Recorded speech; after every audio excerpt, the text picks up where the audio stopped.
parte da lontano, parte da qualche anno fa, o meglio dal 2014. Vede, noi abbiamo inizialmente nel 2014 chiesto ciò che stiamo chiedendo oggi, cioè analizzare tutta una serie di reperti che erano anche presso l'ufficio corpi di reato di Como che non erano mai stati analizzati. Sappiamo benissimo quali.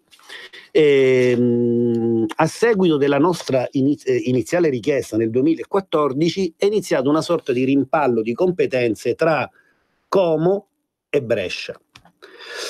Evidentemente a Como, e questo diciamo è 5 anni, e a Como questo ci sta diciamo sotto certi profili, naturalmente il cittadino magari non può comprendere perché sono delle questioni di carattere tecnico, che a un certo punto, siccome è stato il giudice del merito Como, ecco perché c'è questo istituto della revisione che sottrae al giudice del merito l'eventuale revisione, proprio perché il legislatore ha capito bene che è funzionale la normalità, che sarebbe meglio, anzi è meglio, è certamente meglio espletare il giudizio di revisione davanti a un altro distretto di corte d'appello, proprio perché il distretto di corte d'appello che ha giudicato, diciamo, ha un giudizio parziale, nel senso partigiano rispetto alle precedenti sentenze che ha emesso e quindi di condanna. Quindi il legislatore ha previsto la revisione deve essere celebrata altrove. Oggi noi diciamo tocchiamo con mano la bontà di quella che è stata la scelta del legislatore, proprio di far celebrare il giudizio di revisione davanti al distretto di un'altra corte d'appello, proprio per evitare la parzialità. Purtroppo si sono innescate tutta una serie di situazioni. Quando nel 2014 ci respinsero la prima istanza di Como, si fece, lei se lo ricorderà bene, ne abbiamo parlato, la richiesta di incidente probatorio. A Brescia dapprima venne rigettata, dopodiché la Corte di Cassazione stabilì che quell'incidente probatorio chiesto, che relativo a tutti quegli oggetti che dovevano essere esaminati, si doveva fare. Tant'è vero che poi la Corte d'Appello di Brescia ammise l'incidente probatorio, fissò delle udienze, eravamo lì un passo per analizzare i reperti, perché c'era anche, in una di queste udienze la nomina del perito, solo che a un certo punto decise di tornare indietro. No. Sì, ma tra l'altro voi lo apprendete nel momento in cui siete lì, convinti che ci sia la nomina del perito. Noi andiamo per la nomina del perito e in realtà non avviene questa cosa e non si capisce per quale motivo questo incidente probatorio, cioè che era mirato appunto a queste analisi che stiamo chiedendo da tempo, è stato revocato. E quindi non si è fatto nulla. Al che abbiamo fatto un altro ricorso in Cassazione. E la Cassazione, pur rigettando il nostro ricorso perché sostanzialmente diceva che non era d'accordo con quell'altra sezione che aveva stabilito l'incidente probatorio, ma che era pur sempre diritto della difesa sostanzialmente analizzare i reperti nell'ambito delle indagini difensive volte a un'eventuale futura incerta revisione, stabiliva che l'accertamento tecnico, quindi l'analisi dei reperti, poteva essere fatto ma a Como. Oggi noi, dopo questo rigetto, apprendiamo, cioè nel senso quello che già abbiamo già da tanto tempo sapevamo, che naturalmente Como, essendo il cosiddetto giudice della cognizione che ha già deciso sostanzialmente all'epoca sulla colpevolezza di Olindo Romano e Rosa Bazzi, naturalmente alza, come posso dire, una sorta di muro a un'eventuale possibilità di revisione. Ecco perché la scelta dell'epoca, oggi col senno di poi, cioè fare l'incidente probatorio a Brescia e quindi sottrarlo sostanzialmente a Como, al giudice della cognizione, era una scelta giusta, perché noi lo facevamo proprio in virtù del fatto, non solo dell'impossibilità di fare queste analisi chiedendole a Como, ma anche perché si era venuto a creare una sorta di stasi, una situazione di stallo, perché c'era questo rimpallo che non ci faceva andare avanti. Ma non solo, quando noi abbiamo chiesto, e questo è un nodo importantissimo, quando noi abbiamo chiesto a Como, quindi nel 2015, l'analisi di questi reperti, non solo non ce l'hanno fatta fare, ma è stata disposta la confisca di questi reperti e la distruzione dei reperti. Ecco perché noi andiamo a fare l'incidente probatorio a Brescia, perché c'era in ballo la possibilità che questi reperti venissero distrutti. Ed in effetti poi sono stati distrutti, pensi un po', cioè, quanto è complessa e intricata questa vicenda. Sì, sono stati distrutti il 12 luglio, la stessa mattina della sentenza della Cassazione che aveva stabilito che quegli esami potevano essere fatti, un cancelliere si è recato. Nel provvedimento del 5 aprile, quest'ultimo, no? La Corte d'Assise di Como dice, e noi ne avevamo, qualcuno si ricorderà degli ascoltatori e ascoltatrici, parlato proprio di questa questione, no? Cioè questi reperti vengono distrutti prima che la Corte di Cassazione emetta il suo provvedimento. Invece, in questo provvedimento si dice, guardate che la Corte d'Appello di Brescia aveva già dichiarato inammissibile l'istanza di incidente probatorio. La decisione è divenuta definitiva il 12 luglio 2018, quando la Corte di Cassazione ha respinto il ricorso presentato da voi, fine del discorso, come se le due cose fossero, diciamo, temporalmente conseguenziali, susseguenti. Invece non è così, perché i reperti sono stati distrutti prima ancora che la Corte di Cassazione prima ancora, e non viene sottolineato questo aspetto, perché magari uno pensa che sia una questione di lana caprina. Il 12 mattina un cancelliere, nonostante ci fossero dei provvedimenti di sospensione della distruzione, si reca all'inceneritore per distruggere questi reperti, e la speranza e l'augurio evidentemente di coloro i quali diciamo hanno voluto la distruzione di questi reperti qual è? Che sostanzialmente, diciamo, nella confusione delle acque dice sì, però la Cassazione ha rigettato, a parte il fatto che ha rigettato il 12 sera, e quindi già questo basterebbe già distrutti alla mattina. Per poter dire, tu già la mattina non sapevi neppure che cosa decideva la Cassazione, quindi anzi in quel momento era più probabile la mattina che venisse annullato quel provvedimento, perché anche il procuratore generale presso la Corte di Cassazione quella mattina aveva chiesto l'annullamento di quel provvedimento, quindi la possibilità era annullamento. In ogni caso tu già la mattina, prima della decisione della Corte di Cassazione, e quella mattina vai a distruggere i reperti, cosa gravissima, gravissima. Poi dice, ma meno male che ha rigettato la Cassazione? No, meno male la Cassazione ha rigettato, ma poi ha espresso un principio di diritto in base al quale, questo non è riportato sul provvedimento, meglio è riportato trattando un'altra tematica, in base al quale anche nel rigetto, no? La Cassazione stabilisce che le analisi per le indagini difensive di quei reperti devono essere fatte. Principio che Como in questo provvedimento ha detto di non condividere. E infatti in questo provvedimento nel quale vi si dice no, cari avvocati, voi non potete avere diritto a nulla, si dice guardate che la pronuncia della Cassazione alla quale fate riferimento voi per questo caso a noi non piace, non ci riguarda, perché questa Corte d'Assise, recita il testo della sentenza, ritiene di condividere un diverso principio di diritto enunciato da un'altra sezione della Cassazione con una sentenza del 3/5/2018 che si riferisce evidentemente a un altro caso, no? E in base a un altro caso dice voi noi ci sentiamo di condividere il rigetto perché le vostre istanze sono meramente esplorative, sono mirate ad accertamenti superflui o inidonei a determinare una modifica sostanziale del quadro probatorio, cioè non cambierebbe nulla con quello che chiedete voi, e poi c'è il coinvolgimento del pubblico ministero e della struttura giudiziaria per fare quello che chiedete voi, quindi c'è un onere economico, tant'è vero che anche questa era stata una questione che avevamo già affrontato, no? Quindi voi chiedete cose che ci costano allo Stato italiano. Spetta a voi poi produrre prove della decisività degli atti di indagine richiesti. Dovete dimostrare voi che sono utili a conseguire anche la revisione. In base a quel principio richiamato, si dicono loro di questa sentenza della Corte di Cassazione che a loro, secondo l'opinione la Corte d'Assise di Como, diciamo, sembra più appropriata. Ora, in sostanza voi chiedete cose superflue, inidonee a determinare modifiche del quadro probatorio, che costano alla collettività e che sono, diciamo, state rigettate dalla Corte di Cassazione in un'altra vicenda processuale, della quale non si conoscono evidentemente i dettagli. Io già li conosco, che non c'entra nulla con Erba, perché la Corte di Cassazione che ha detto le analisi si possono fare ha detto per Erba. La strage di Erba, non il caso del signor Rossi, del signor Bianchi in un altro contesto e per altre faccende. Perché sennò con questo metodo io posso prendere quello che mi pare, diciamo. Ognuno può fare quello che vuole, ovviamente, cioè per carità, diciamo, uno può condividere o meno dei principi giurisprudenziali. Qui la Corte Corte di Cassazione aveva stabilito di fare una determinata attività, no?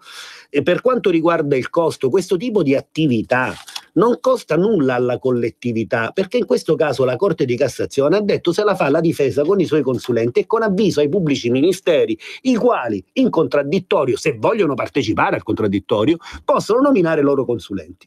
Quindi non è che è obbligatorio che vengano nominati i consulenti da parte dei pubblici ministeri con costi per la collettività. Se vogliono e se lo ritengono necessario, nominano i loro consulenti, i quali parteciperanno in contraddittorio con i consulenti della difesa. Quindi le analisi verrebbero affrontate da un punto di vista economico, ma questo lo dice in questo caso la legge, dalla difesa, quindi da Olindo e Rosa. Punto. Quindi non c'è un problema di carattere economico. Per quanto riguarda la superfluità, in questo caso la Corte d'Assise di Como si riferisce proprio a quella sentenza che ha citato, che sarebbe in contrasto sostanzialmente, secondo la Corte d'Assise di Como, con la sentenza della Cassazione che si è pronunciata su Erba.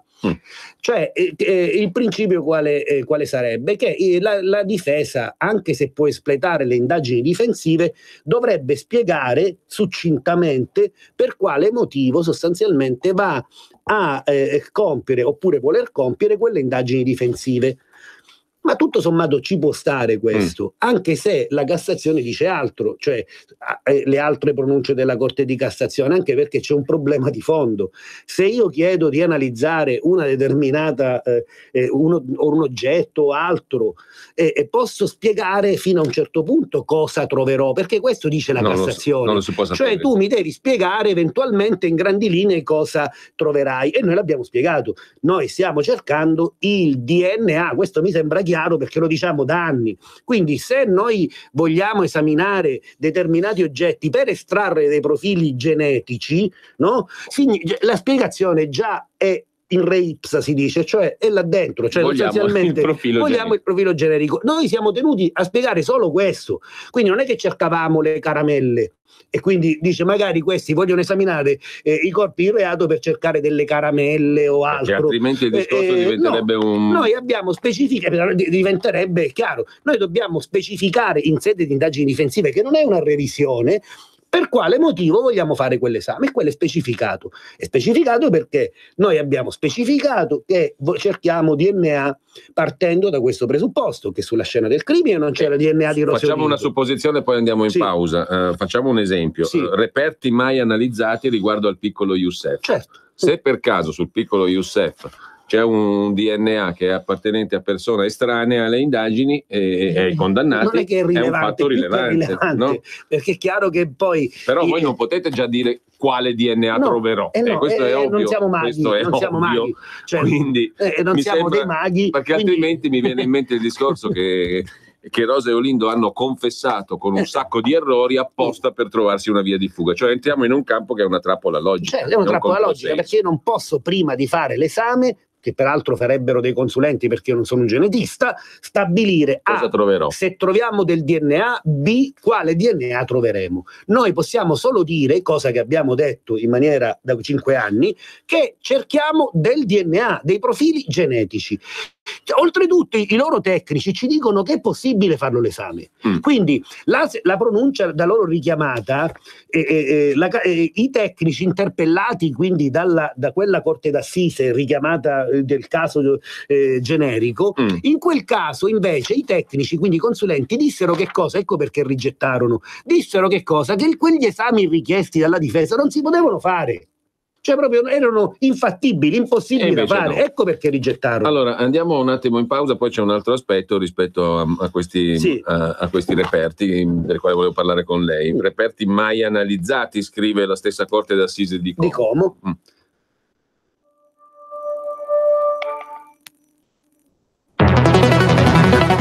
Wow, che bella casa! Finalmente mi hai invitato! Chi ha parlato? Sono la Digital Radio, quella del sistema DAB+. E che ci fai qui? Non abiti nella mia auto. Ma io sono ovunque, anche in casa. Basta avere l'apparecchio giusto, con tanti contenuti extra e con il suono perfetto. Vivi anche in casa tutta la magia della Digital Radio. E ricorda, dal 2019 il sistema DAB+ è in tutte le auto nuove. Dibidi dobidi dab. Anche Radio Padania è in Digital Radio. Messaggio per tutti gli imprenditori, gli artigiani, i commercianti, i liberi professionisti. Hai un'attività? Dei prodotti da promuovere? Prova la pubblicità sulla nostra radio. Radio Padania ha preparato per te una grande promozione per aiutarti a sostenere la tua attività a tariffe davvero straordinarie. Informati, vedrai che si può fare. Mandaci una mail all'indirizzo spot@radiopadania.net. Con Radio Padania si può fare. Vuoi trovare nylon, Delrin, PVC, plexiglass, gomma, Vulcolan, neoprene, silicone? Prova la Sargom. Se non lo trovi alla Sargom, dove lo trovi? Sargom, dal 1968 a Brescia. Articoli gomma plastica tecnico-industriali. Sargom, dal 2008 a Rodengo Saiano, Brescia. Punto di riferimento articoli gomma plastica tecnico-industriali. Sargom, via Gaetano Bertoli 15, Rodengo Saiano, Brescia. Telefono 030 31 77 41. Grazie Brescia, da Sargom. Per la tua pubblicità su Radio Padania Libera, scrivi a spot@radiopadania.net. Uniti, l'hanno capito. Allora, Avvocato Schembri, siamo di nuovo in onda. Ecco, io stavo facendo riferimento al fatto che nella sentenza, o meglio, nella pronuncia della Corte d'Assise di Como che vi dice no, sì, dalla quale siamo partiti di qualche giorno fa, si parla comunque di reperti mai analizzati. Mai analizzati. Allora, dal mio punto di vista, che non sono un tecnico ovviamente, il fatto che ci siano reperti mai analizzati sul corpo della piccola vittima come Youssef è già sufficiente secondo me a chiedere una possibilità di analizzarli. È chiaro, perché già c'è la spiegazione, cioè la forniscono loro nelle loro premesse. Ci sono dei reperti mai analizzati.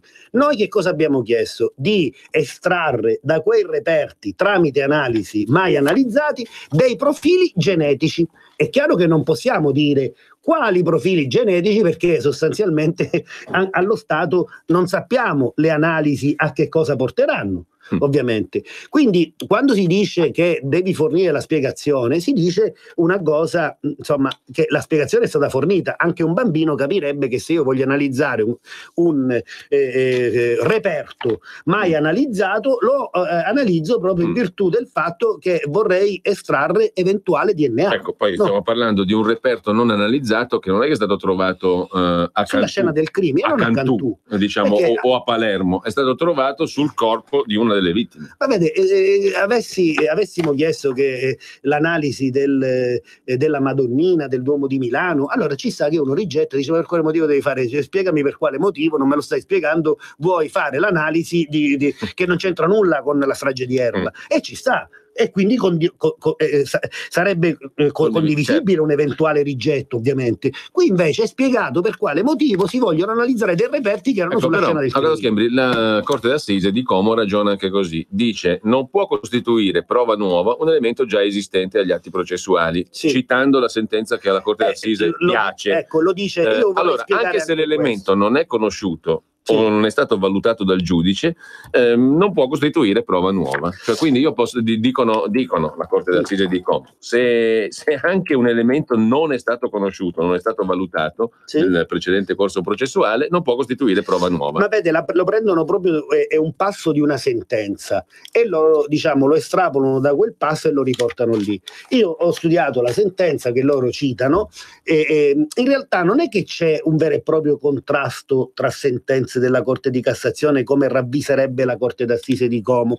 perché nel caso specifico, che non si trattava naturalmente della strage di Erba, si trattava di un caso nel quale la difesa aveva chiesto di riesaminare lo stomaco e dei margini ungueali già esaminati per quanto riguarda lo stomaco, per stabilire l'orario della morte. E attenzione, iniziarono determinati accertamenti, ma una volta che il giudice dell'esecuzione, quindi la Corte d'Assise di questo caso, sentì i periti, quindi c'erano proprio dei periti, dei tecnici, i periti dissero: ma guardate che questo è un esame inutile, perché tramite lo stomaco non si può in alcun modo risalire all'orario della morte, perché questo volevano. Ma ecco perché venne rigettato, perché in questo caso non è una prova nuova, cioè non c'è nulla, non c'è da cercare nulla, perché non si può tramite quell'esame tecnico scientifico risalire all'orario della morte. E questo il precedente che loro richiamano. E in questo contesto che dice: questa non è una prova nuova, ma che prova è? In effetti che prova è? Cioè è una possibilità, un esame volto a esaminare diciamo un organo tramite il quale non si può risalire all'orario della morte. Cioè tu vuoi dimostrare a che ora è morto facendo un'attività dalla quale non si può evincere l'orario. Insomma, no. Qua invece voi volevate esaminare cose non esaminate, punto. Allora c'è un punto: queste cose, questi reperti, la Corte d'Assise di Como dice sono corpi di reato, e quindi noi abbiamo già stabilito che dovevano essere confiscati e distrutti, e questa per noi rimane valida, questa decisione del 2015, no? E ne diamo esecuzione quando tutta sta trafila sarà finita, nonostante che la Corte di Cassazione sia intervenuta più volte nel frammezzo e via dicendo. Quindi il concetto è: sono corpi di reato, e noi abbiamo già ordinato, provvedimento per noi valido, la della confisca e distruzione di questi corpi di reato. Allora, perché non sono corpi di reato? Ecco, allora su questo posso garantire no? A, che non sono corpi di reato, e adesso spieghiamo perché. B, che la confisca effettuata nel 2015, adesso facciamo le questioni di lana caprina, anche se non servono a nulla, visto che purtroppo i reperti ce l'hanno distrutti, la confisca che è stata disposta è un provvedimento abnorme, e adesso le spiego perché. La legge che cosa prevede? Che possano essere sequestrati ed eventualmente confiscati i corpi di reato. Ok? Oppure quegli oggetti che servirono a commettere il reato, no? O che ne costituiscono il prodotto, il profitto o il prezzo. Questo dice. Coltello, spranga, per dire nel caso specifico. Per esempio, ci fossero state le armi del delitto, quelli erano gli oggetti che servirono a costituire, che mai furono trovati. Oppure, per esempio, un reato di traffico di sostanze stupefacenti, c'è lo stupefacente, c'è i soldi e i soldi ricavati. Questo è molto semplice, insomma, no? Invece qui stiamo parlando di tutta una serie di oggetti, reperti, e poi le dirò ancora una cosa e me lo ricordi, ecco, visto che voi dobbiamo fare proprio le questioni tecniche, almeno la Corte d'Assise vuole fare le questioni tecniche, ci sono degli oggetti che appartenevano, no? Alle vittime. Qui stiamo parlando di telefonini, computer, collanina. Cioè, pensi un po', io le faccio un esempio, non so, banale. A casa sua ha un bel Tiziano, lei, non si sa per quale motivo avviene, diciamo, un delitto, ma non commesso a lei, e quindi sostanzialmente casa sua diventa una scena del crimine. Quindi questo Tiziano che vale 2 milioni di euro dice: sequestriamolo perché in questo momento è scena del crimine. Poi a un certo punto ci sarà un processo, lei non c'entra nulla col processo, no? E il giudice stabilisce: confischiamo e distruggiamo il Tiziano. Ma siamo impazziti. Ecco, ora è la stessa situazione che si è venuta a creare qui. Qui abbiamo degli oggetti che appartenevano alle vittime: telefonini, collanine, chiavi, computer, magari di poco valore, però voglio dire, dovevano essere restituiti alle vittime e non confiscate. E qui c'è lo snodo. Evidentemente la Corte d'Assise di Como, nell'errore che ha commesso già in passato, non si è avveduta, o meglio, si è avveduta perché lo scrivono addirittura, che il giudice della cognizione, si dice tecnicamente, cioè i giudici che giudicarono all'epoca, non stabilirono la confisca. Non è che hanno confiscato quei beni, bene hanno fatto. Ecco perché le dico è un provvedimento abnorme, perché pur volendo il giudice dell'esecuzione non può stabilire la confisca che non è stata stabilita dal giudice del merito. Cioè è un provvedimento che non avrebbe potuto prendere mai e poi mai, no? Quindi stiamo parlando di un provvedimento viziato ab origine, e a questo punto ce lo faremo certificare anche questo, in modo tale che ce lo incorniciamo, che i reperti sono stati distrutti a seguito di una confisca che è stata disposta illegittimamente, in violazione, palese violazione di tutte le norme del nostro ordinamento giuridico. No, non doveva essere fatta prima, tant'è che non l'hanno fatta prima. Non poteva, casomai doveva essere, ma i giudici non l'hanno fatta perché non poteva essere fatta. Farla. Perché, ripeto, torniamo sempre lì, bisogna confiscare, si possono confiscare i corpi di reato, quello che sono le armi per commettere un reato, oppure il prezzo di un reato, ma non i reperti, cioè sostanzialmente degli oggetti, dei monili, dei computer che appartengono addirittura alle vittime, non sono di Olinda Rosa questi reperti, quindi non c'entra nulla, cioè hanno sottratto i beni alle vittime, invece in questo caso occorre restituirli alle vittime, questo dice la legge, l'ordinamento nostro giuridico, ma insomma questa è la logica che lo impone, no? Sono stati già distrutti in buona parte. Ma li hanno distrutti. Noi ecco, quello che posso dire, noi naturalmente non appartenendo a noi abbiamo un potere su questi oggetti limitato rispetto a quello di altri soggetti. Noi abbiamo un interesse investigativo, è ovvio che non abbiamo un interesse di possesso, proprietà e quant'altro, non abbiamo un diritto di proprietà su quei beni, altri lo hanno, no? Ma certamente chiunque, il cittadino, giustamente in questo caso si potrebbe tranquillamente incavolare. Marzouk, per dirne una, poteva avere il desiderio legittimo di avere il cellulare di sua moglie o il giubbotto di suo figlio. O il giubbotto di suo figlio, ma come ricordo, oppure perché lo voleva utilizzare, non lo so, perché c'era un computer, ma per quale motivo gli devono distruggere il computer? Certo. Ma dove siamo? Allora, altro punto, dobbiamo essere sintetici, voi chiedete anche di esaminare appunto di avere accesso ai luoghi della società che ha disposto le intercettazioni per individuare i server dove ci sono i file originali delle intercettazioni, perché abbiamo scoperto che ne mancano. Molte. E nel caso Frigerio sono anche importanti, mancanze importanti in giorni cruciali dove lui cambia idea e opinione. Allora, qui vi è stato detto sostanzialmente che di no, anche in questo caso, perché consentire l'accesso ai server dei privati, da parte dei privati, cioè da noi, a voi, consentirlo a voi, intanto questi server non sono nella società privata che ha dato diciamo così la strumentazione tecnica, dice chi lo sa, la Corte d'Assise dice così, ce li abbiamo noi, dice la Corte d'Assise sono nella procura, ce li ha la procura di Como. Sarà così, non lo so. E quindi consentire l'accesso ai server della procura a voi comporta controindicazioni per la segretezza di indagini passate e presenti, perché in quei server c'è un sacco di roba che non riguarda solo la strage di Erba, ma tanta roba del passato e del presente. E del futuro. Forse del futuro.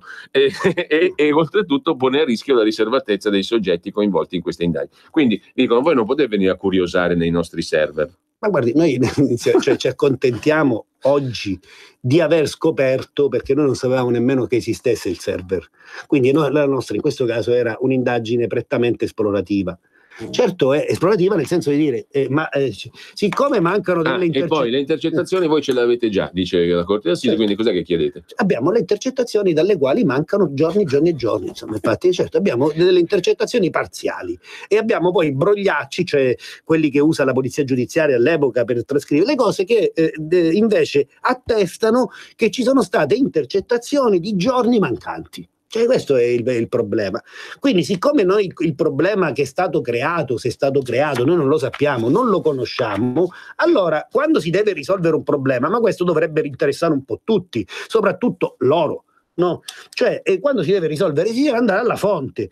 E allora mi hanno detto, che io non capisco niente di informatica, che da un certo anno in poi vengono utilizzati i server sostanzialmente dove confluiscono tutte le intercettazioni delle indagini che vengono svolte. Quindi abbiamo chiesto se esisteva questo server e abbiamo scoperto che esiste. No. B, nel caso in cui esistesse, e esiste, ce l'hanno detto, noi vorremmo accedere, ma non ovviamente all'intero server, perché mi interessa, a noi ci interessa il file relativo alla strage di Erba. In quel giorno preciso, in quei giorni là, cioè per capire se sono conservate in qualche posto le intercettazioni telefoniche mancanti, perché magari possono essere 10.000 le ipotesi. Noi abbiamo dei dischetti estratti tramite il consulente della procura e dove mancano questi giorni, quindi ci ci può essere stato pure, che ne so, un errore di copiatura. Come dicevamo, sono giorni non irrilevanti. Sono dei giorni importantissimi, perché sono le intercettazioni ambientali del signor Frigerio, cioè che relative proprio al suo ricordo, al fatto del riconoscimento Edoardo di Olindo. Montolli ha mostrato una cosa importante, no? Ne faccio un esempio perché così capiamo tutto. Sì. Una certa mattina, un giorno prima che poi i pubblici ministeri vadano e Frigerio dica il nome di Olindo, il signor Frigerio, il giorno di Natale mi sembra, è in compagnia dei carabinieri per la seconda volta come minimo, perché la prima volta che sappiamo quando va il luogotenente Gallorini e gli fa il nome di Olindo, nonostante poi lo stesso Gallorini dirà a processo che non l'ha mai fatto. No? Ma lo fa 9 volte. Allora, e questo naturalmente, come ha dimostrato il professor Strata, è un interrogatorio suggestivo, cioè gli suggerisce il nome di Olindo. Allora, i figli la mattina di Natale dicono: che beh, i carabinieri sono appena usciti, papà, cos'è che ti hanno raccontato? Hanno fatto gli auguri? Peccato che di quel colloquio non ci sia quella conversazione non ci sia traccia. Quindi la microspia lì non ha funzionato? Punto di domanda. Ma si dà atto che abbia funzionato, quindi questo è il problema. E questo è il punto. Il punto è questo. Noi quel colloquio lì non ce l'abbiamo.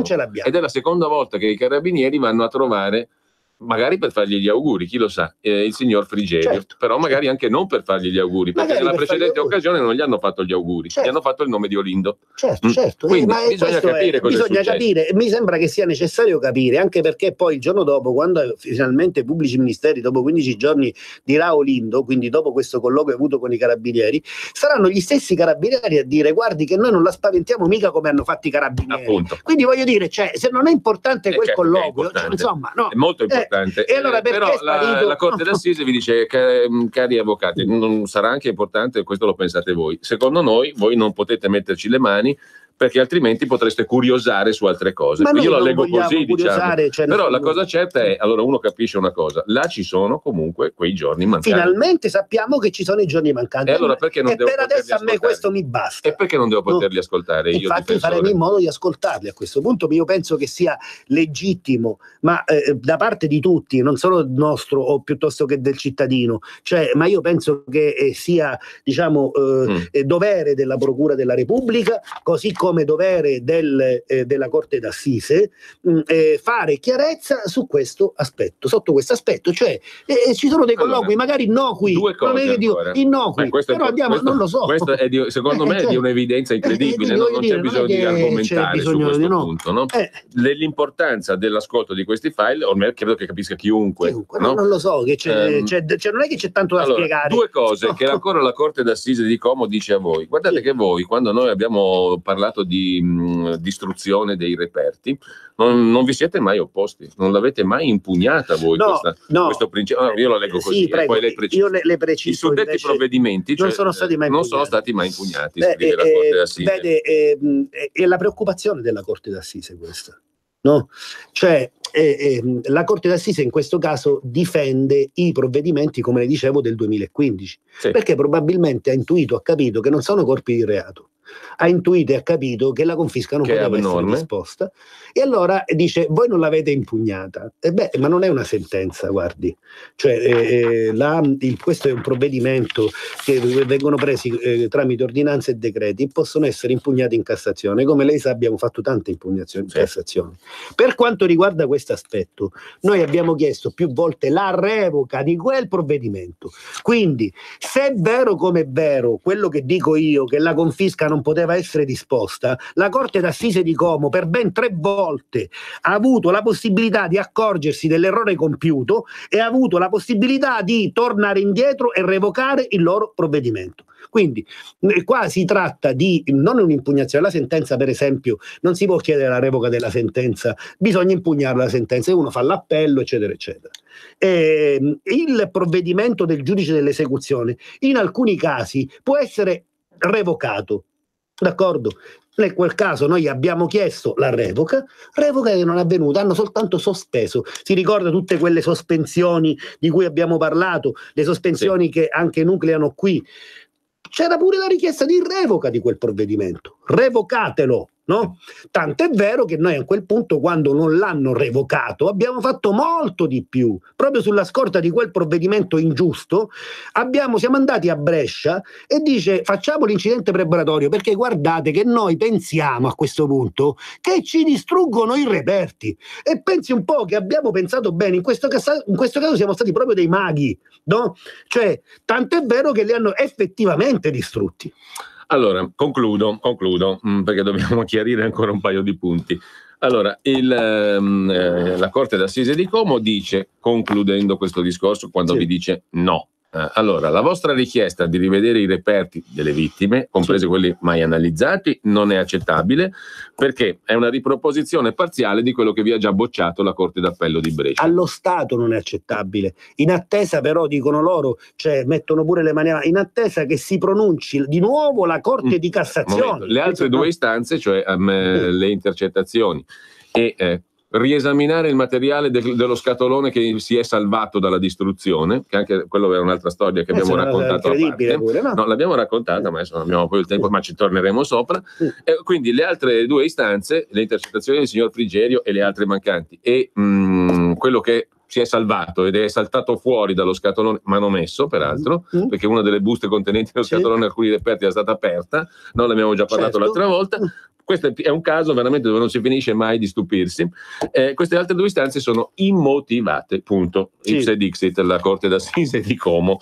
E in tutto questo, appunto, c'è l'auspicio che di nuovo la Corte di Cassazione chiarisca i poteri e i limiti dei giudici sulle istanze promosse al fine del giudizio di revisione. Sì. Quindi c'è questo auspicio che intervenga, perché vede la Corte di Cassazione che cosa aveva detto? Dice: guardate che la difesa addirittura non vi deve dire niente. Questo aveva scritto la Corte di Cassazione. Ha chiesto questi esami, ha detto a che cosa servono da 5 anni. Non vi deve dire null'altro, è diritto loro procedere. Punto. No? Quindi è questo che aveva detto la Corte di Cassazione. Noi in realtà, visti che erano passati anche 5 anni, abbiamo pure spiegato a che cosa servono, e in breve riepilogo, le analisi di tutto servono per il DNA, e questo un bambino lo capirebbe. Le intercettazioni, ovvero l'accesso al server, serve per eventualmente individuare tutte le intercettazioni mancanti, no? Importantissime in momenti topici dell'inchiesta del signor Frigerio, ma anche dei coniugi. 5 giorni mancanti di Olinda e Rosa, e pensi un po' che nella sentenza di primo grado si scrive che i coniugi erano sospetti, Olinda e Rosa, perché non parlavano mai della strage, ma nei primi giorni. Peccato che i primi giorni, 5, mancano tutti. Quelli invece successivi parlano sempre della strage. Cioè è una cosa veramente incredibile. Quindi noi vogliamo soltanto capire se questi colloqui ci sono, e potrebbero esserci visto che c'è un server, b, per quale motivo noi ovviamente abbiamo soltanto delle intercettazioni con dei passi mancanti. Questo, cioè, mi sembra molto una cosa proprio tranquilla. Voglio dire, non ci mancano delle intercettazioni, andiamo a vedere se ci sono, e se ci sono ce li possiamo ascoltare. Ma adesso, per uscire da questa specie di cul-de-sac in cui cerca di rimettere le cose la Corte d'Assise di Como, allora io intanto faccio un'osservazione preliminare che è una valutazione soggettiva, quindi tecnicamente parlando lascia il tempo che trova, però ne deduco che, e lo dice ovviamente la storia di questi 5 anni passati, no? Dalla vostra richiesta di rivedere questi reperti. Intanto c'è una precisa, chiara e già concretizzatasi volontà di distruggerli, questi reperti.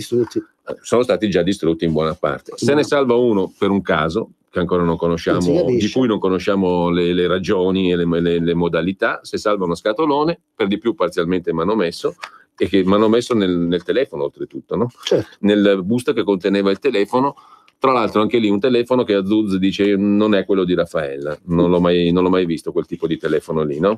Io riconosco uno, non ho riconosciuto l'altro, l'ha documentato anche nell'intervista alle Iene. Allora c'è una volontà di distruggere i reperti molto chiara. E è anche altrettanto ovvio che reperti di questo genere, come abbiamo spiegato adesso, sono molto utili, o potrebbero esserlo, per le indagini finalizzate alla revisione del processo. Allora io che cosa ne devo dedurre? Che questa volontà è una volontà di impedire che si possano trovare elementi utili alla revisione del processo, o ragiono in maniera sbagliata? Cioè, mi viene da pensarlo. Ma io a questo punto dico, la cosa più semplice sarebbe stata in questi anni fare questa analisi. Ecco, quindi io non ho capito una cosa, per parlare proprio terra a terra, come sono abituato a fare. Non ho capito una cosa. Se si tratta di un timore relativo al possibile contenuto del risultato di queste indagini su questi reperti, alcuni dei quali mai analizzati e alcuni dei quali testimonianza chiara della presenza sulla scena del crimine di persone sconosciute, perché già oggi lo possiamo dire, ci sono tracce di persone sconosciute o cui andrebbe attribuita un'identità perlomeno, no? E già questo a me sembra una roba assurda fin dall'inizio di questa storia. Quindi sicuramente su quella scena del crimine sono passate persone sconosciute. E questo uno dice, vabbè, chi erano? E ti rimane un dubbio incredibile già su quello. Punto primo. Allora, ci sono dei reperti che potrebbero confermarmi che c'erano effettivamente persone sconosciute, magari anche dare un nome a queste persone sconosciute, chi lo sa, e tu non me lo fai fare. No, mi dici che è impossibile farlo, non te lo faccio fare. Allora io mi domando appunto questo. Intanto se tu in realtà voglia proteggere la possibile scoperta, o se sia a questo punto diventata solo una questione di difendere delle scelte già fatte in passato. Cioè io non posso rimangiarmi cose già fatte in passato e quindi continuo a dirti di no a prescindere da tutto. Beh, probabilmente si è iniziato quello che con il timore. O tutte e due le cose. Tutte e due le cose, probabilmente tutte e due le cose. C'è chi magari lo teme, c'è chi invece ha preso un provvedimento in passato e non se lo vuole rimangiare, perché quel provvedimento ha portato alla distruzione dei reperti, distruzione del tutto illegittima, e quindi sostanzialmente... E adesso cosa si fa? Ma adesso cosa si fa? Torna in Cassazione. Torna in Cassazione, si fa altro. Passa un altro anno. Magari potrebbe provare lei a spiegare alla Corte d'Assise di Como a che cosa serve l'analisi del DNA e che cosa serve, diciamo, il server per le intercettazioni. Potrebbe essere più chiaro. In questi 5 anni non ci siamo capiti, no, cioè che cosa servono, però voglio dire, potrebbe provarci lei nel frattempo. No, nel frattempo noi faremo quello che la legge consente, quindi ricorso in Cassazione, e poi altro vedremo anche di fare altre ulteriori istanze relative a questa materia. Ovviamente questo provvedimento lo impugneremo, ma oltre a impugnare questo provvedimento, naturalmente assumeremo altre iniziative consentite naturalmente dalla legge. Ecco, ma i reperti casualmente riemersi cosa fanno? Li distruggono a questo punto? Quando dice diventa definitiva, ma quelli non li distruggeranno, penso.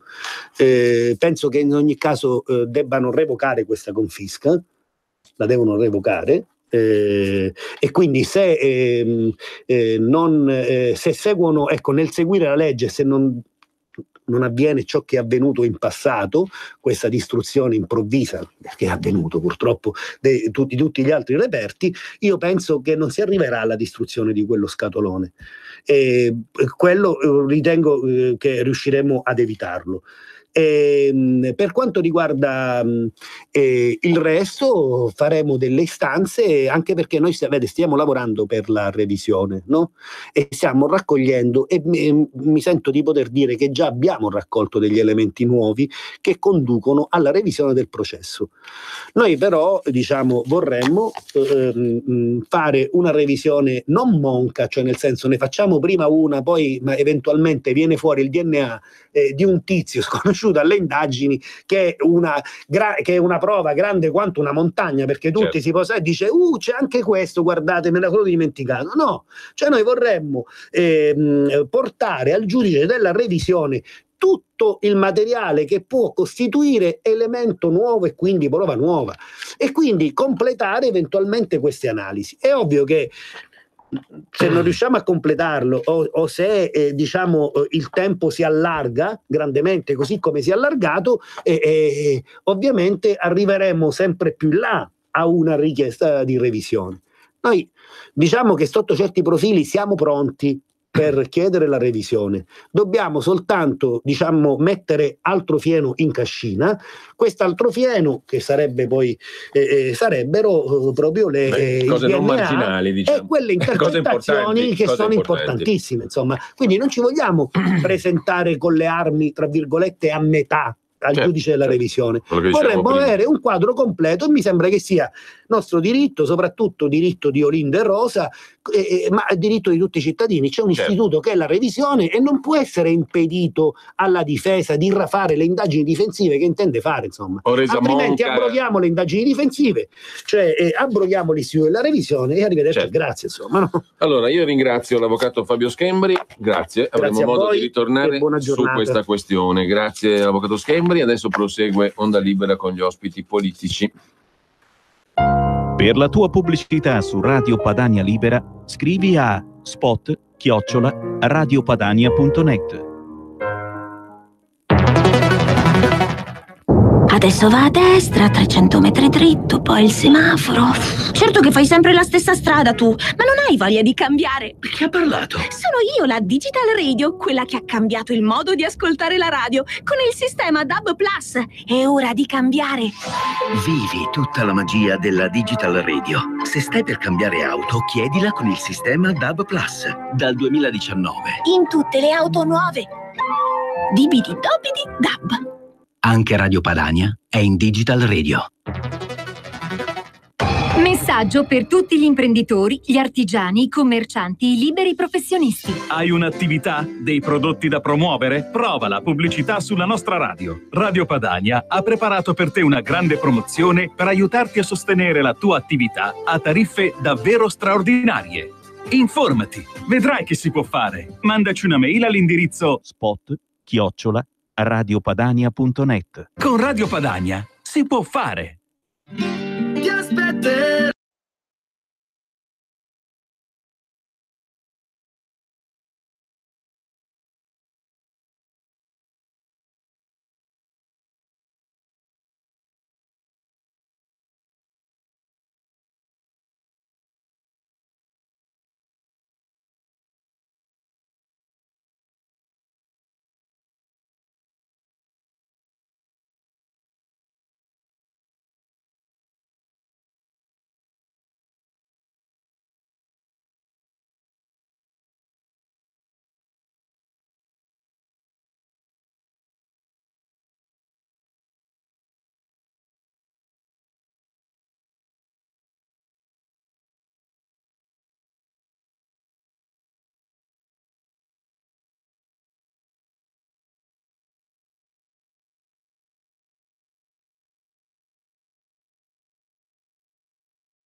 Rieccoci carissime amiche, carissimi amici di RPL, un cordiale buongiorno da Antonio Verna. In collegamento telefonico con noi abbiamo Pietro De Leo, già ospite qui altre volte, giornalista del Tempo. Buongiorno Pietro.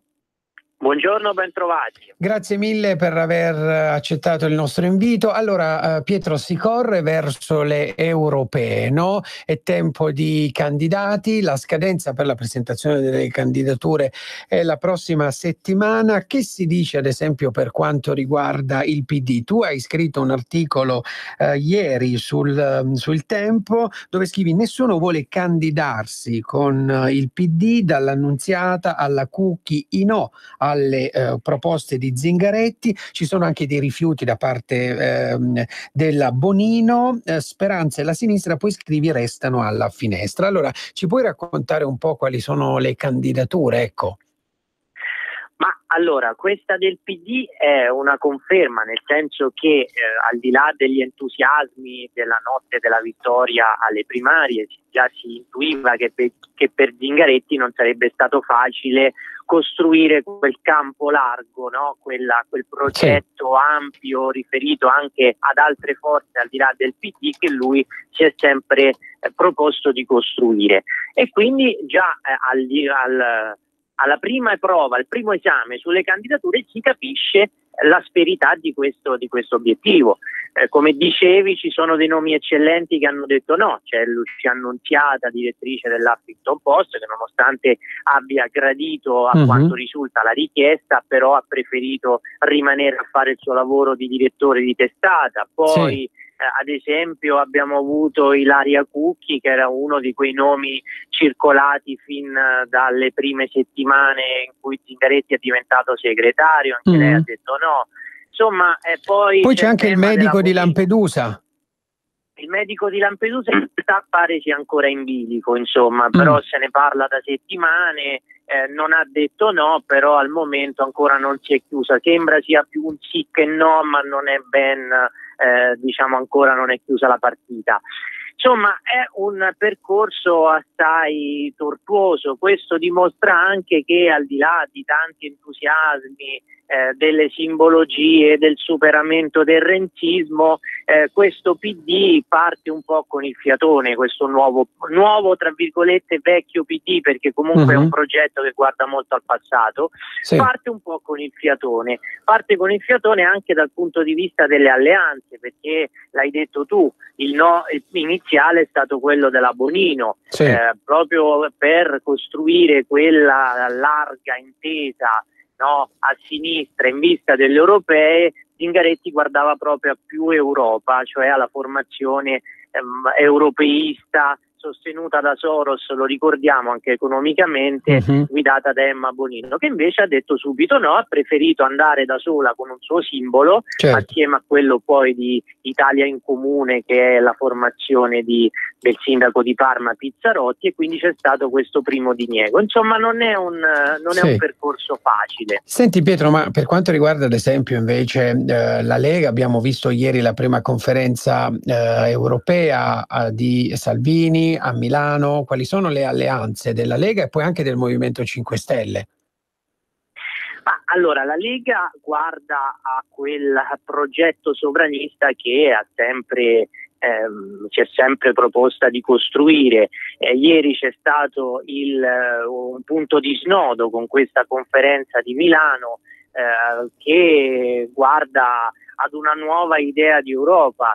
Io prima della conferenza ho avuto modo di leggere il manifesto che poi ieri è stato ufficializzato. Si torna a parlare dei temi forti, cioè un'Europa in cui recuperino dignità le nazioni, un'Europa in cui la sovranità non sia più un tabù, ma sia un tema vero, la sovranità degli stati, e un ribaltamento dei rapporti di forza che ci sono stati negli ultimi anni, anche perché, come se noi vediamo l'antologia di questi 5 anni europei a guida Juncker, a guida PPE e PSE, così facendo l'Europa da un lato ha svuotato tutti gli stati della loro dignità politica, però dall'altro ha fallito tutte le prove politiche a cui è stata chiamata. Se noi pensiamo sia alla crisi economica, se noi pensiamo all'immigrazione, se noi pensiamo anche ultimamente per esempio alla crisi della Libia, prima ancora alla crisi dell'Ucraina, un'Europa senza stati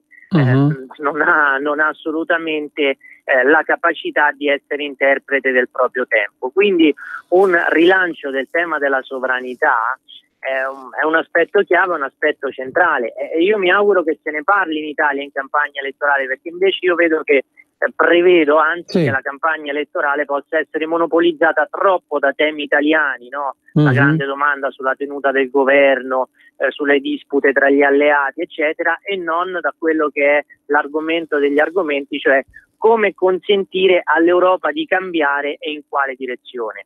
Benissimo. Invece dicevamo anche per i 5 Stelle quali sono le possibili alleanze?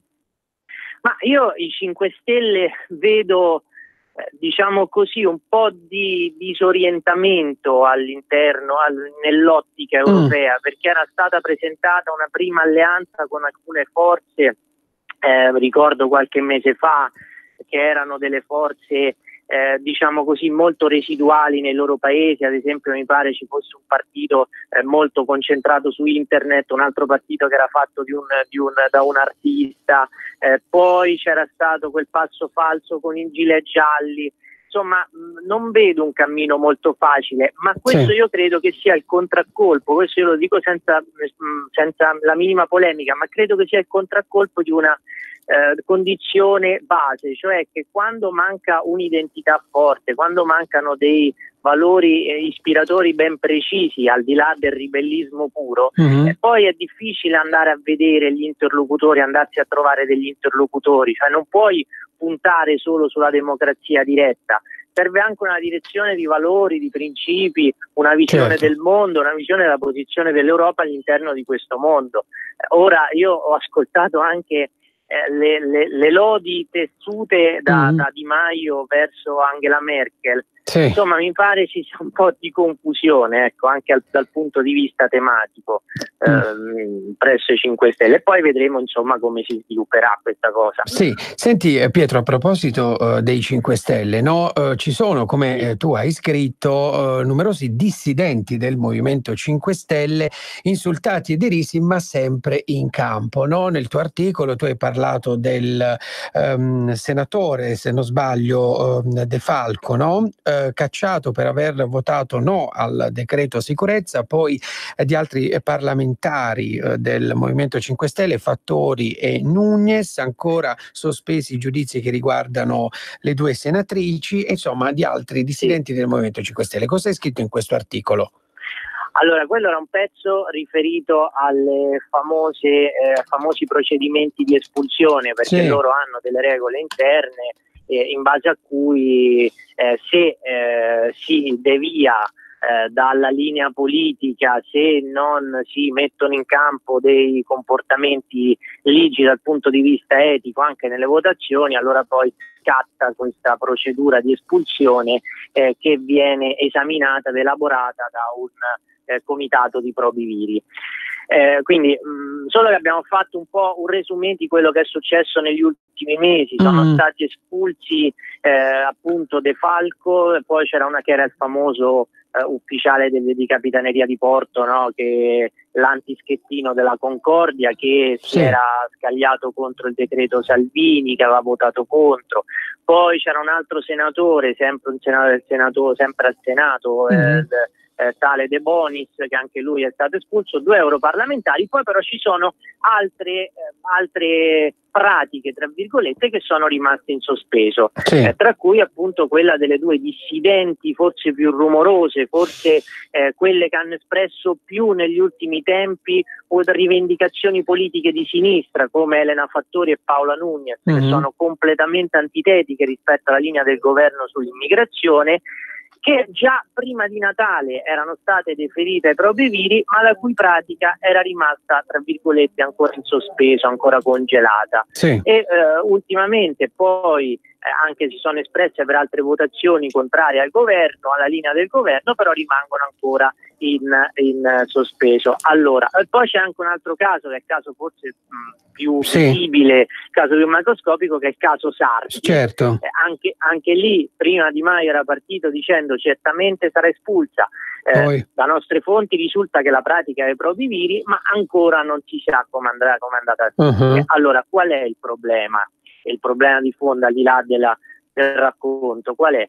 È che spesso forse l'idolatria della norma all'interno del Movimento 5 Stelle, del regolamento, della sanzione, poi si scontra con il realismo politico, nel senso che poi il realismo politico suggerisce di mantenere al Senato dei numeri sufficienti per governare, perché se fossero espulse Paola Núñez e Elena Fattori, se non ricordo male, vado a memoria, al Senato la maggioranza avrebbe un solo senatore di vantaggio. Quindi, ecco, quindi questo forse è uno dei tanti limiti del movimento, cioè il fatto che il realismo della politica prima o poi si scontra con questa idolatria della norma, della regola, delle sanzioni. Ecco, questo abbiamo espresso nel pezzo. Benissimo. Senti Pietro, non so se abbiamo una telefonata, chiedo a Roberto in regia. Sì, allora sentiamo. Pronto?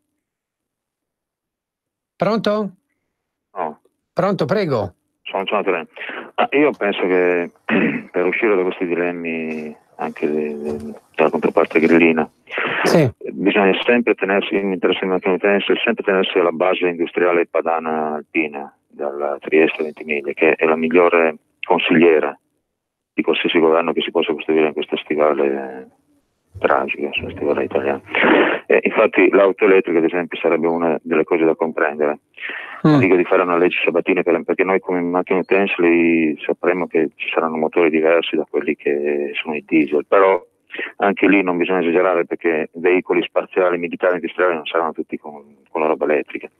Però queste cose si comprendono solo se si ha un tasto, cioè se si ha un collegamento con l'industria, cosa che a volte non credo che i grillini capiscono molto di queste cose. Ecco, quello che bisogna stare attenti a quello. Ecco. Va bene, allora grazie Pietro, non so se vuoi commentare le parole del nostro ascoltatore. Io non sentivo bene, ho capito che parlava di automobili elettriche, sbaglio? Sì. Però non ho ben capito, non sono riuscito a sentire bene l'audio. Ci sono stati dei problemi di linea. Senti Pietro, volevo poi chiederti, no? Il ministro, o meglio il Ministero dell'Economia è sempre un duro ruolo, no? Tu hai scritto la vita dura a via 20 settembre, il ministro sempre appeso ad un filo, da Tremonti a Padoan, la missione impossibile non scontentare, no? Quindi questo ministero è sempre al centro delle polemiche, no? Che ne pensi di questi ultimi giorni che hanno visto protagonista della scena politica il ministro Tria, sia per i rimborsi ai risparmiatori truffati che per il caso Bugno, eccetera, ecco. Guarda, allora, diciamo come valutazione del quadro credo che ci manchi l'ultima tessera, cioè quella di leggere il testo del DEF.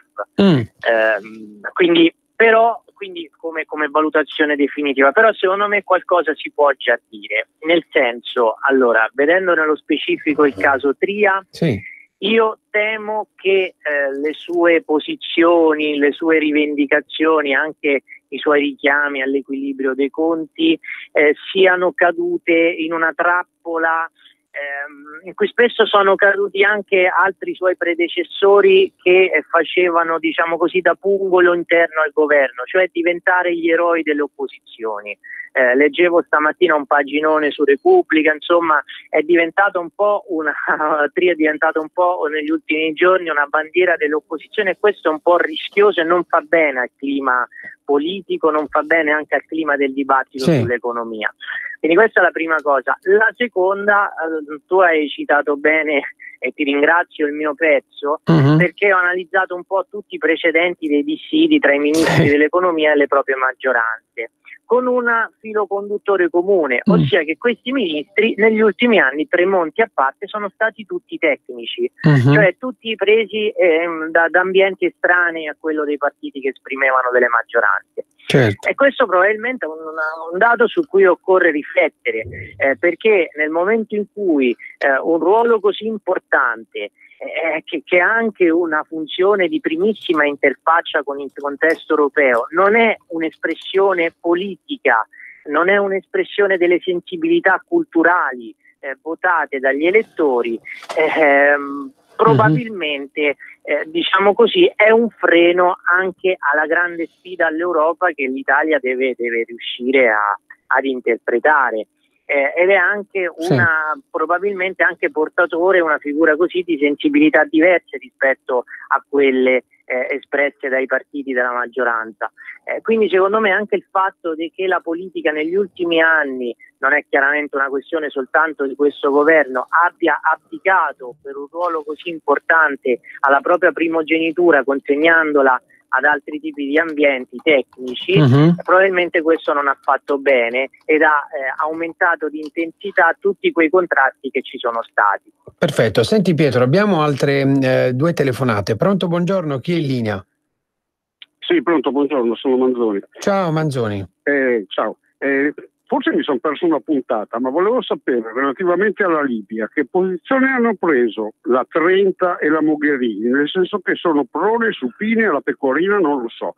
La seconda cosa è singolare che un paese abbia messo al Ministero dello Sviluppo Economico un sottosviluppato. Mi sembra molto strano. Saluto. Allora Manzoni, come al solito sempre irriverenti i tuoi commenti. Pietro, come vuoi commentare? Diciamo che con con il signore posso concordare sul fatto che l'Europa è stata abbastanza assente sulla crisi della Libia, cioè più che assente ha avuto un ruolo marginale.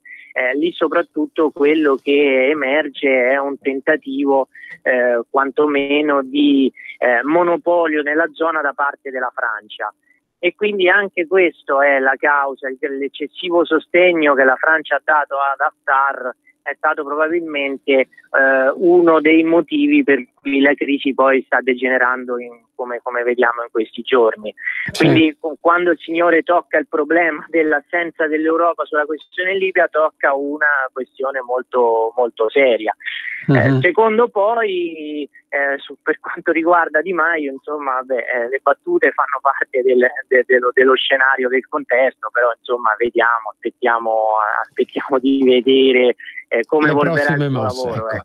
Allora, un'altra telefonata. Pronto? Buongiorno. Pronto? È caduta. Allora, Pietro, invece poi volevo con te guardare altri tuoi articoli che hai scritto appunto nel corso di questi giorni, no? C'è stata una polemica di un aereo che si trova nella sede dell'Università Cattolica a Piacenza, no? Questo aereo, che aereo è? E poi tu hai scritto un articolo che dice: mi offendo, dunque ti imbavaglio, arrivano i crociati contro la storia, cioè la moda americana dell'autocensura sta attraversando l'Atlantico. Ci spieghi un po' cosa significa questo titolo e qual è la storia di questo aereo? Allora, l'aereo che era stato messo che è ancora in uno dei cortili dell'Università Cattolica di Piacenza, fu installato lì qualche anno fa in onore a padre Agostino Gemelli, che era un grande appassionato di voli, un grande appassionato di velivoli, e lui stesso era pilota. Quindi proprio per questo era stato installato questo aereo come un cimelio in sua memoria. Però gli organismi dell'università hanno deciso che è meglio rimuoverlo perché richiamerebbe alla guerra. E siccome l'istituzione universitaria vuole la pace, allora proprio per questo hanno deciso di fare a meno di quello che è un simbolo alla memoria del fondatore dell'Università Cattolica in Italia. E quindi questo è un po' secondo me un po' una protesi, anzi un passaggio del testimone appunto di quello che sta avvenendo in molte università straniere, cioè l'ondata del politicamente corretto che per affermare forzosamente quegli ideali retorici di pace, di buona volontà, no? Di fratellanza, cancella le identità, cancella la memoria e spesso si scaglia contro persone, uomini che nella storia hanno fatto grandi cose. E nelle università straniere è pieno di esempi di questo tipo, perché noi abbiamo avuto, ad esempio, cito a memoria, delle università, allora innanzitutto c'è stata una crociata di un gruppo di ricercatori che si chiama Gerus 92 contro Dante Alighieri. Addirittura qualche anno fa ne promossero la cancellazione dai programmi scolastici e universitari perché secondo loro Dante richiamerebbe all'antisemitismo e all'anti-islamismo, quindi loro proponevano di non studiare più la Divina Commedia. Quindi questa è la prima cosa. Seconda cosa, ce ne sono stati anche altri esempi. Andiamo in un'università inglese, un gruppo di studenti di sinistra cancellò la famosa poesia If di Rudyard Kipling perché secondo loro, che poi è una poesia bellissima perché richiama alla costruzione di sé, al superamento dei limiti, alla riflessione, non è assolutamente una poesia bellicosa, ma una poesia molto aulica. Per metterne una, no, loro l'hanno cancellato e sopra ci hanno scritto una poesia di una attivista per i diritti umani americana nera, proprio per imporre, diciamo così, quella vulgata solidarista, che è una vulgata che poi viene rivendicata con violenza, che diviene grimaldello essa stessa di una sopraffazione, perché attraverso questi principi di bontà poi si cerca di cancellare la nostra memoria.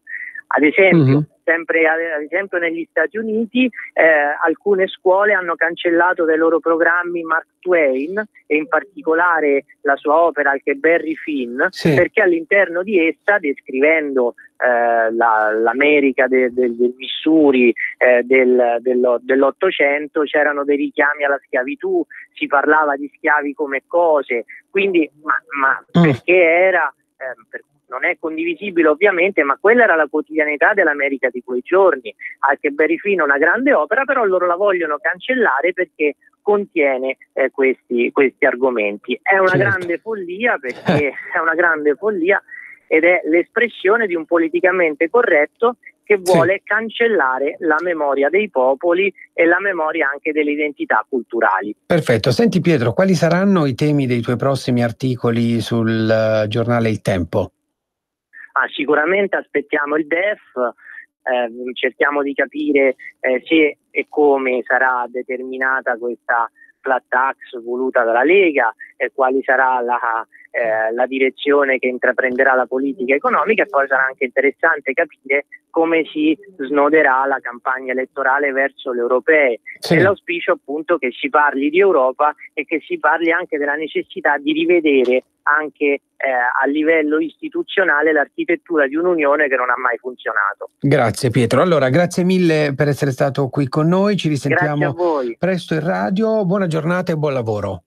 Grazie a voi. Allora, grazie mille a Pietro De Leo, giornalista de Il Tempo. Adesso andiamo in pausa pubblicitaria, la nostra trasmissione continua fino alle 12:30 oggi con altri ospiti.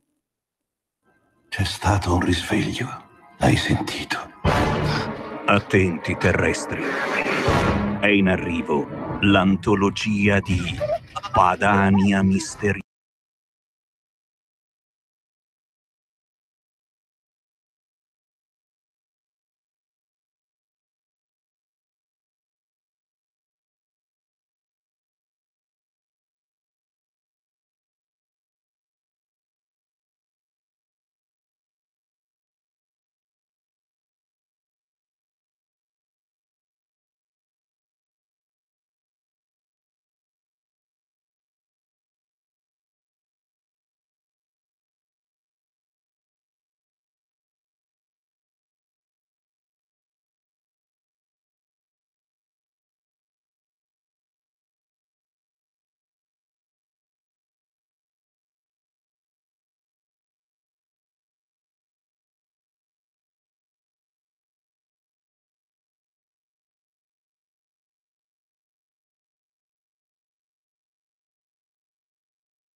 swipe up. Di nuovo buongiorno carissimi amici di RPL, di nuovo un cordiale buongiorno da Antonio Verna. Se volete intervenire in diretta in questa mezz'ora sino alle 12:30, oggi eccezionalmente, chiamateci allo 0266 20 35 29 oppure mandateci un sms al 346 64 277 56. Ringrazio per essere con noi al telefono come ogni martedì la deputata della Lega Alessandra Locatelli. Buongiorno Alessandra. Buongiorno Antonio, buongiorno a tutti, Grazie mille. Oggi siamo un po' in ritardo di marcia, Alessandra. Allora iniziamo subito. Ti sentiamo un po' lontana, ti chiedo di avvicinare magari un po' la voce al telefono. Ok, sì, ora ti sentiamo. Qua dentro siamo un po' schermati, a volte non prende benissimo. Ecco, ora ti sentiamo invece. Ok. Allora sei ovviamente al Parlamento. Senti Alessandra, che cosa c'è in programma oggi? No? E si inizia l'esame del decreto concretezza, giusto? Sì, esatto, con norme abbastanza severe e più controlli per i dipendenti pubblici. Non mancano naturalmente alcuni punti di vista divergenti su alcune categorie, per esempio su quelle relative alle scuole. Però ci sono delle importanti novità che si vogliono mettere a punto per tutelare anche la cittadinanza da quelli che possono essere i famosi furbetti. E poi ci sarà una importante mozione sulla famiglia che riguarda la tutela della famiglia e il fatto di poter invertire la rotta rispetto alla natalità, perché sappiamo che negli ultimi anni purtroppo sono nati molto meno bambini rispetto al passato, la popolazione invecchia e noi abbiamo necessità invece di preservare e rendere più sostenibile la nostra popolazione. Quindi tutti ci impegniamo insomma in questa mozione con delle diverse proposte, ma soprattutto per sostenere i nuclei familiari con delle proposte concrete da parte del governo. Benissimo. Senti Alessandra, inizia la campagna elettorale in vista della data del 26 maggio per le elezioni europee. Ieri c'è stata una conferenza stampa all'Hotel Gallia a Milano con il ministro Salvini e i suoi alleati in Europa. Ci puoi raccontare quali sono le ultime novità di queste alleanze? Certo, insomma ci sono delle alleanze con degli importanti partner di diversi paesi europei, quali la Germania, la Finlandia e diciamo che tutti si impegnano soprattutto nella lotta contro l'immigrazione selvaggia. Abbiamo bisogno di porre delle regole più severe, soprattutto per l'Italia è un momento di riscatto, non siamo più quelli che guardano e quelli che subiscono, ma queste elezioni saranno la svolta per il nostro paese, grazie anche alla determinazione di Matteo Salvini e di questo governo per dare una svolta concreta a questi temi molto rilevanti, come sappiamo poi che si ripercuotono anche sulle nostre città, insomma, in termini locali. Certo, senti Alessandra, adesso andiamo a guardare un po' quello che accade nel mondo, ad esempio in Libia. No? Ieri c'è stata la chiusura dell'ultimo aeroporto di Tripoli dopo un raid. Che cosa sta succedendo? Oggi leggo che l'aeroporto Mitiga di Tripoli riapre per i voli notturni. Ci puoi spiegare un po' cosa succede? Sì. Purtroppo è una situazione veramente delicata e complessa e la stiamo seguendo di ora in ora per capire un po' come evolve, augurandoci noi come governo italiano, ma poi con tutti anche gli altri paesi europei, che si possa arrivare a un passo indietro rispetto ai conflitti che stavano iniziando in questi giorni.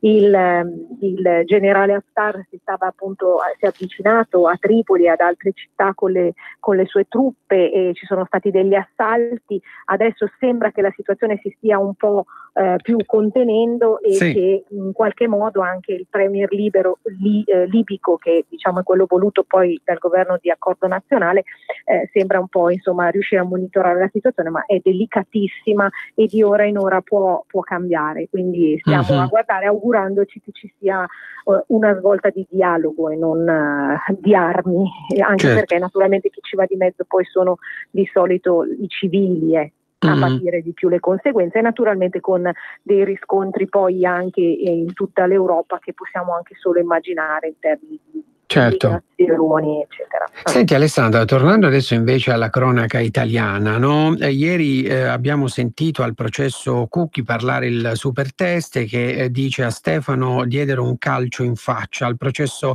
ha parlato Francesco Tedesco, il carabiniere super testimone. Ilaria Cucchi dice il momento della verità è arrivato. Tu che idea ti sei fatta di tutta questa storia? Ma io personalmente, ma un po' tutti ci siamo fatti l'idea che sicuramente bisogna approfondire, andare avanti e scoprire la verità, ci mancherebbe altro, ma senza dimenticare l'appoggio alle forze dell'ordine, perché è vero che qualcuno purtroppo a volte sbaglia, anche chi indossa una divisa può sbagliare, ma non dobbiamo dimenticarci invece di tutta quella maggior parte di persone che indossano la divisa e che ogni giorno tutelano i cittadini, il territorio, rischiano la vita e che invece sono la parte sana, la componente che deve essere incoraggiata e non nascosta da questo, purtroppo dagli errori di qualcuno. Ecco, benissimo. Senti, altra notizia di cronaca, no? A Casal Bruciato, dopo le proteste, il Campidoglio cede, dice, una nuova casa per la famiglia Rom. Cosa è successo domenica pomeriggio in questo quartiere? Quello che succede insomma negli ultimi anni, dove c'è stata una politica di estremo buonismo e di tolleranza, per cui la guerra poi si consuma tra i più poveri, no? Stiamo parlando di quartieri, ovviamente di case popolari, dove anche i nostri cittadini vivono in condizioni degradate e disagiate, e quindi l'arrivo e la collocazione di famiglie straniere viene vissuta come insomma malissimo, come qualcuno che supera per diritto quello che invece spetta naturalmente ai cittadini. Quindi una serie di contrasti da parte della popolazione locale. Noi comunque condanniamo qualsiasi tipo di violenza, ci mancherebbe altro, non si può agire in questo modo. Forse però bisogna iniziare a riflettere su quello che è stato in passato, su quello che ha portato l'insicurezza che percepisce la gente e il fatto appunto di aver causato una guerra tra i poveri. Quello che è l'obiettivo di questo governo, in particolare di Matteo Salvini, è quello di arrivare a campi rom zero entro la fine di questo mandato. Quindi è un obiettivo molto importante e certamente la collocazione di queste persone e dei nuclei è difficoltosa, e noi ci auguriamo che possano essere intraprese politiche un po' più stabili rispetto appunto agli stranieri e ai Rom, che in realtà non hanno sicuramente più diritto dei nostri cittadini di poter occupare delle abitazioni. Benissimo. Senti Alessandra, sempre rimanendo in Italia, ma parliamo un po' di agricoltura, ti ricordo e ricordo ai nostri ascoltatori che ogni venerdì abbiamo un programma totalmente dedicato ai temi dell'agricoltura dalle 13:10 alle 14. Dopo insomma la rivolta dei pastori sardi degli scorsi mesi, c'è la rivolta degli agricoltori pugliesi. Dicono da noi le clementine vengono acquistate a 15 centesimi al chilo, mentre al nord a 3 euro. È una follia, importazioni selvagge, bassa qualità. In Puglia raccogliere la frutta non conviene più, gli agrumi vengono lasciati marcire. Non so se tu hai letto un po' questa notizia che è apparsa sulla stampa, ecco. Sì, l'ho anch'io letta tra le varie notizie. Certamente quello che inquieta è la grave penalizzazione del prodotto italiano, perché poi alla fine noi abbiamo una qualità nei prodotti, nella frutta, nella verdura, nelle merci di qualsiasi tipo, che veramente sbaraglierebbe la concorrenza di tutto il mondo e che è apprezzata in tutto il mondo, e poi ci ritroviamo a casa nostra a dover buttare via quello che produciamo. È veramente insensato. Certamente io immagino che questo governo intenda intraprendere politiche di contenzione di questi purtroppo di questi fatti, e come è stato per la Sardegna immagino che ci potrà essere un dialogo sicuramente con il ministro Centinaio, ma anche eventualmente con il ministro Salvini, che è sempre disponibile a trattare questi temi, soprattutto per dare valore al lavoro del nostro territorio, del nostro paese, e anche a tutte le merci che veramente sono di altissima qualità e dobbiamo cercare di tutelare il più possibile. Certo. Senti Alessandra, che si dice a Como, nella tua città? Quali sono le ultime novità? So che è stata inaugurata una biblioteca comunale intitolata Borsellino, giusto? Sì, ieri c'è stato questo bellissimo evento, devo dire che è stato realizzato anche meglio del previsto, molto partecipato, alla presenza del sottosegretario Nicola Molteni, alla presenza del capo del Dipartimento Antimafia Governale, alla presenza di tutte le autorità più importanti e soprattutto della figlia di Borsellino, Fiammetta Borsellino, che ha portato una testimonianza davvero tra il commovente e voglio dire un tuffo anche nella storia, nella critica di quegli anni. L'anno, insomma, in particolare il 92, quello delle stragi più efferrate forse di mafia che hanno sconvolto tutti, tra Falcone e Borsellino, e che ancora nascondono dei misteri non ancora ovviamente approfonditi fino in fondo, e lei ha veramente portato una testimonianza che insomma narrava la sua storia, il fatto di portarsi dietro ogni giorno la non conoscenza di quello che veramente poteva essere successo a suo padre. Benissimo. In quel momento. Senti Alessandra, poi nel corso della settimana altri temi alla Camera o nella tua Commissione Affari Sociali? Sì, beh, allora nella nostra commissione portiamo avanti parecchi temi e devo dire questa settimana abbiamo in particolare ancora quelli relativi ai fondi previdenziali, poi c'è un'importante indagine conoscitiva che si sta concludendo rispetto alle cure palliative, soprattutto in ambito pediatrico, e poi abbiamo un importante tema dell'eutanasia e poi ci sarà un question time che farò io domani sugli antibiotici. Purtroppo qualche giorno fa è morto un ragazzo di 27 anni per aver insomma ingerito, ovviamente si doveva curare, ha preso questo antibiotico, non è un fatto isolato. Chiederemo al Ministero, in questo caso alla Ministra Grillo, che ci faccia luce, insomma ci spieghi se ci sono dei netti con la produzione di questi farmaci oppure se insomma ci sono altre spiegazioni. Benissimo, allora Alessandra, io ti ringrazio per la tua disponibilità e la tua pazienza per oggi. Grazie a voi. Ci risentiamo martedì prossimo alla solita ora, che poi è le 10:35. Martedì prossimo io ti auguro buona giornata e buon lavoro e buona settimana. Grazie a te Antonio, a tutti bravissimi e avanti tutta. Grazie. Grazie mille ad Alessandra Locatelli, deputata della Lega. Andiamo a guardare le ultime notizie che ci giungono dalle agenzie di stampa. A Savona è stato fermato un bus in gita delle elementari. L'autista era in stato di ebbrezza. Il controllo preventivo ha evitato che i bimbi salissero sul mezzo. Al conducente il risultato positivo all'etilometro, è stata ritirata la patente. Altre notizie che ci giungono dalle agenzie di stampa: una notizia di cronaca a Cagliari, un marito spara all'anziana moglie e poi si uccide. Oggi il Premier Conte a Milano all'inaugurazione del Salone del Mobile con il ministro Salvini, il governatore Fontana, e Conte dice: firmerò il decreto per la centrale di progettazione. Il Premier Conte firmerà un decreto per dare il via alla centrale di progettazione per gli enti locali. Si tratta di un provvedimento che andrà a vantaggio anche dei centri più piccoli che non hanno a disposizione i professionisti. Siamo nel pieno della fase 2 dell'azione di governo, dice Conte, e abbiamo varato lo sblocca cantieri e il decreto crescita, ha aggiunto il Presidente del Consiglio. Un'altra notizia che ci giunge dalla Libia: l'aeroporto Mitiga di Tripoli riapre per i voli notturni.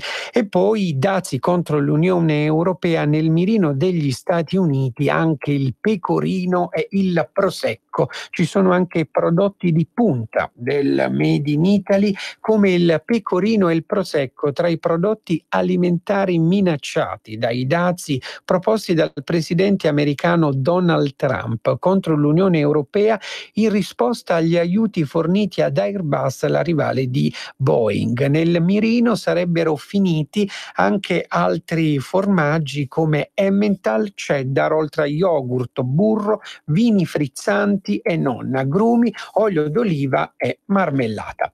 Allora, adesso ringrazio per essere qui in collegamento con noi al telefono Barbara Puschiasis, presidente di Consumatori Attivi, che da anni battaglia contro i risparmiatori, a sostegno dei risparmiatori truffati. Allora, Barbara, buongiorno. Buongiorno a voi e grazie sempre per l'attenzione e l'invito. Allora, Barbara, oggi è una bella giornata, giusto? Sì, insomma, diciamo che tiriamo un sospiro di sollievo dopo la riunione di ieri che si è tenuta a Palazzo Chigi tra le associazioni dei risparmiatori, e c'eravamo appunto anche noi in prima linea, e il Premier Conte nonché il Ministro Tria. Si è discusso appunto del fondo, quindi del fondo per i risparmiatori traditi coinvolti nel crack delle 2 banche venete e delle 4 banche centrali. Sì. Chiaramente noi abbiamo fatto la manifestazione proprio gli ultimi giorni di marzo, insomma, ci avete seguito anche voi, abbiamo fatto un bel po' di attività per chiedere al governo di attuare questo decreto e questo fondo che doveva essere già attuato entro il 30 di gennaio. Ieri ci è stato spiegato in maniera molto chiara come la Commissione europea abbia effettivamente sollevato alcune eccezioni, nel senso è favorevole all'attuazione del fondo però entro determinati limiti, e il governo chiaramente ha cercato di lavorare per creare uno strumento che permetta a più persone possibili di poter accedere al fondo, quindi agli indennizzi, anche insomma, se ci sono questi vincoli da parte della nostra Commissione europea. Quindi la novità è che proprio oggi è in discussione al Consiglio dei Ministri il decreto legge che andrà a modificare parzialmente la norma primaria che noi avevamo fortemente criticato. E poi entro qualche giorno, quindi in teoria entro 3 giorni, dovrebbe essere adottato il decreto ministeriale a firma del ministro Tria. Quello che prevederà questa misura è il doppio binario, cioè ecco, che significa? L'accesso automatico al fondo da parte dei risparmiatori che hanno una dichiarazione dei redditi per il 2018 inferiore a 35.000 euro e si guarda l'imponibile. Oppure, quindi sono 2 ipotesi alternative, oppure ha un patrimonio mobiliare, attenzione perché tanti fanno confusione e dicono immobiliare, invece mobiliare, inferiore a 100.000 euro sempre per il 2018. Patrimonio mobiliare vuol dire depositi in banca, questo vuol dire.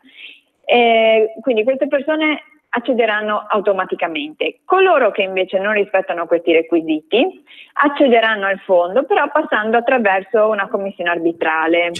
La procedura è molto molto semplificata, ci sarà l'inversione dell'onere della prova e proprio oggi noi associazioni stiamo lavorando sulle casistiche, perché per renderlo ancora più snello e più veloce, appunto anche il Premier Conte ci ha chiesto di individuare quelli che sono i macrocasi che chiaramente permetteranno a tutti i risparmiatori traditi di poter accedere al fondo. Il rimborso, voglio ricordarlo, sarà del 30% del valore di acquisto delle azioni entro una soglia di 100.000 euro. Se ci saranno ulteriori risorse o comunque ci sarà un avanzo, potrà essere implementato il fondo e quindi la percentuale del 30% potrà chiaramente aumentare. Certo. Senti, comunque Barbara, ti puoi ritenere soddisfatta, ecco? Ma assolutamente, insomma, siamo contenti perché finalmente questo fondo inizia a partire.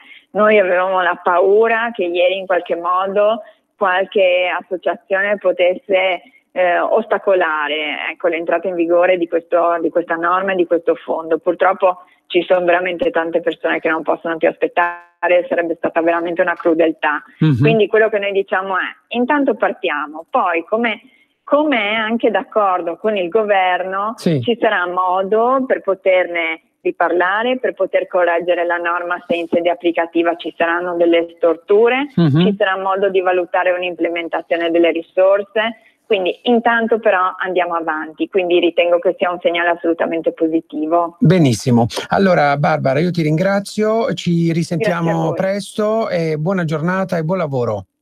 Grazie, altrettanto, un saluto a tutti. Grazie mille a Barbara Puschiasis, ospite diverse volte in radio qui con noi. Allora, c'è una dichiarazione del ministro Salvini: per la flat tax la soglia di reddito sia 50.000 euro. È un diritto degli italiani. Pensiamo al 15%, non per tutti subito. Alle 14 il vertice di governo sul DEF servirà a sciogliere i nodi in vista del CDM del pomeriggio. Allora, siamo in chiusura. Io vi auguro una buona giornata, a seguire tutti i programmi della giornata. Grazie per averci seguito. Ci risentiamo domani mattina puntuali alle 10:35.